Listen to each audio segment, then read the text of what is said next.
Hello বন্ধুরা, তোমরা সবাই কেমন আছো? আশা করি সবাই ভালো আছো। আমরা অনেকেই জানি না বয়সের ছোট ছেলেরা মিলন করলে মেয়েরা মজা পায় কিনা।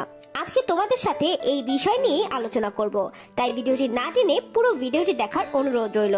আমরা যখন কোনো ছেলে অথবা মেয়ে একজন আরেকজনের প্রেমে পড়ি, তখন কেউ তার বংশ, ধর্ম, বয়স দেখে প্রেমে পড়ি না। প্রেমে পড়ার সময় আমরা অন্ধ হয়ে যাই। তাই আমার সঙ্গী আমার বয়সে বড় হলো না ছোট হলো, আমাদের কাছে এটা কোনো ব্যাপার মনে হয় না। প্রথমে মেয়েদের কথাই বলি। মেয়েদের 16 থেকে 26 বছর, এই 10 বছর তাদের যৌন চাহিদা চরম পর্যায়ে থাকে। এই 10 বছর তাদের মাথা নষ্ট থাকে। এখন কথা হলো, ছেলেদের যৌন চাহিদা কত বছর পর্যন্ত থাকে?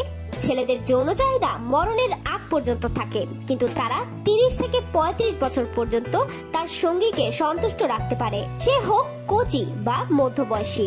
তাই ছোট ছেলেরা যখন মেয়েদের সাথে মিলন করে আর তার সঙ্গীর বয়স যদি 26-এর নিচে বা উপরেও হয়, তার কোনো সমস্যা নেই এবং তার সঙ্গীরও কোনো সমস্যা নেই। ছেলের লিঙ্গের যদি কোনো সমস্যা না থাকে, 3 বা 5 ইঞ্চি লিঙ্গ দিয়েও তার সঙ্গীকে যথেষ্ট সুখ দিতে পারে। কিন্তু কথা হচ্ছে, ছেলের বয়স যদি কম হয় এবং মেয়ের বয়স যদি বেশি হয়, তাহলে মেয়ের কোনো সমস্যা নাই, কিন্তু ছেলেরা শেষ বয়সে একটু সমস্যায় পড়বে। আমি শেষ বয়স বলতে বুঝাচ্ছি, যখন আপনার বয়স 30 থেকে 35 বছর হবে, তখন আপনার যৌন চাহিদা ঠিক আগের মতোই থাকবে। কিন্তু আপনার স্ত্রী যদি আপনার থেকে 4 বছরেরও বড় হয়ে থাকে, তাহলে তার বয়স হবে 39 বছর, আর ওই সময় একজন মহিলার ওই রকম আর যৌন চাহিদা থাকে না। তাই বাংলাদেশের প্রেক্ষাপটে বিয়ের সময় মেয়েদের থেকে ছেলেদের বয়স বেশি থাকে। ছেলেদের বয়স যতই হোক, তার লিঙ্গের সাইজ ঠিক থাকলে সে তার সঙ্গীকে পরিপূর্ণ সুখ দিতে পারবে।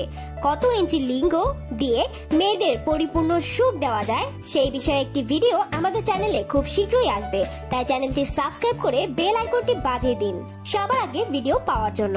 যাই হোক, ছেলেদের ক্ষেত্রে বিয়ের সময় বা প্রেম করার সময় মেয়ের বয়সটা যেন আপনার থেকে মোটেও 2 বছরের বেশি না হয়, সেই দিকে খেয়াল রাখবেন। তাহলে আপনাদের যৌন জীবন হবে অনেক মধুর। তো বন্ধুরা, জানলেন তো ছোট ছেলেরা মেয়েদের সাথে মিলন করে সুখ দিতে পারে কিনা? আজকের ভিডিও এই পর্যন্তই। বাই।